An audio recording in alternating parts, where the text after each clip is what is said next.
चलो बाबू एक्सरसाइज 8 उदाहरण नंबर 3 है। ठीक है, ये उदाहरण 3 हम लोग पढ़ रहे हैं। बोला गया है कि एक त्रिभुज ए सी बी लीजिए। तो सबसे पहले एक त्रिभुज लेंगे, ए सी बी बनाएंगे, जिसमें कोण सी समकोण है। ध्यान दो, ये एक त्रिभुज हो गया ए सी बी, जिसमें सी समकोण है, ये 90 डिग्री है। सी समकोण मतलब 90 डिग्री। और क्या है, ए सी बी ना, यहाँ पर ए रखो चाहे यहाँ पर ए रखो, कहीं भी रखो, हो गया ना एबीसी। ठीक है, या ए सी बी बोलो, जिसमें ए बी 29 है। ए बी क्या है, 29, मतलब कर्ण का मान कितना है, 29 इकाई, जो भी हो, मीटर सेंटीमीटर जो भी हो।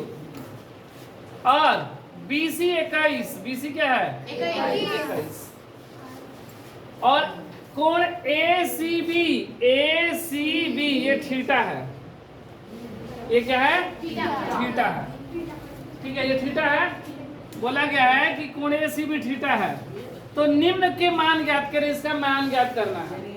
तो हम लोग पढ़े थे सूत्र की sine square theta plus cos square theta बराबर 1। ये ना पढ़े थे, sine square theta plus cos square theta बराबर 1। लेकिन यहाँ पर बोला है कि मान निकालिए, तो मान निकाल कर हम लोग देखेंगे, लेकिन इसका भी आंसर क्या आना चाहिए, 1, क्योंकि sine square theta plus cos square theta बराबर क्या होता है, 1 होता है ना, इसलिए 1 आना चाहिए। और फिर ये दूसरा cos square theta minus sine square theta का मान निकालेंगे। 2 को सवाल है, दोनों का मान हम लोग निकालेंगे।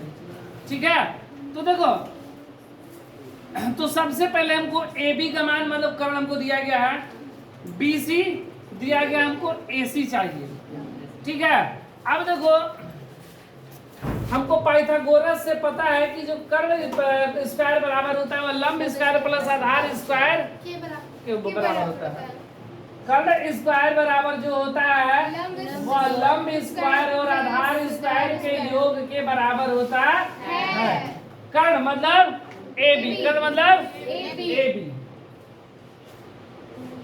लंब, तो लंब हो गया AC और आधार BC।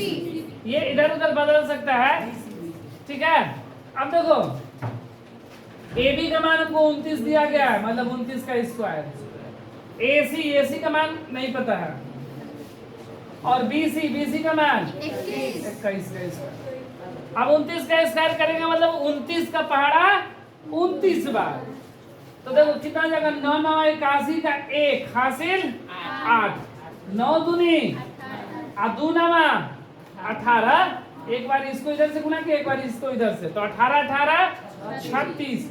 और लघुत्तम कितना हासिल कितना आया था, 8। तो 36 और 8 कितना होता है, 44 से हासिल 4। फिर 2 का स्क्वायर, 2 दूना 4, और हासिल 4 जोड़ेंगे तो 841 बराबर AC स्क्वायर। उसी तरह 21 गुणे 21 कितना होगा, 441 होता है। 1 एकम 1, 2 एकम 2, 2 एकम 2, 2 2 4 और 2 दूना 4, 441 प्लस इधर आएगा तो 841 माइनस 441 बराबर AC स्क्वायर। घट गया तो 400 बराबर AC स्क्वायर। तो AC बराबर रूट का 400। बाहर अगर निकाल दिया जाए AC को तो हो जाएगा 20 इकाई। ठीक है, अब देखो सवाल में हमको जो बोला गया उसका मान निकालेंगे। पहला सवाल, ठीक है, इसी का पहला है cos square theta plus sine square theta. वैसे हम लोग इसका मान हमको पता है कि 1 होता है, 1 होता है ना, लेकिन यहाँ पर मान रख के हम लोग देखते हैं 1 आ रहा है कि नहीं आ रहा है। तो देखो कॉस थीटा बराबर क्या होता है, तो कॉस थीटा बराबर सूत्र होता है आधार बटा में कर्ण, और ये थीटा है, इसका मान मेरा 20 यहाँ पर आ गया। अगर ये थीटा है तो इसके थीटा के ठीक सामने वाली भुजा लंब, ये लंब हो गया, और ये मेरा क्या हो गया, आधार। और कॉस थीटा बराबर आधार मतलब 21, अब बटा में कर्ण मतलब 29 का स्क्वायर। और साइन थीटा, साइन का लंब बटा कर्ण, तो इसके लिए लंब कितना 20, अब बटा 29 का स्क्वायर।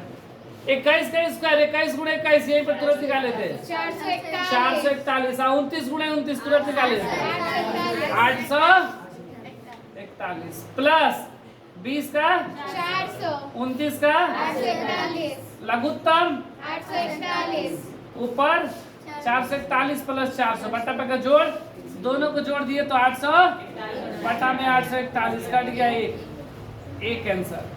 क्या बोले थे कि cos square theta plus sin square theta बराबर 1 होता है और 1 मेरा आ गया है मान रखने पर भी।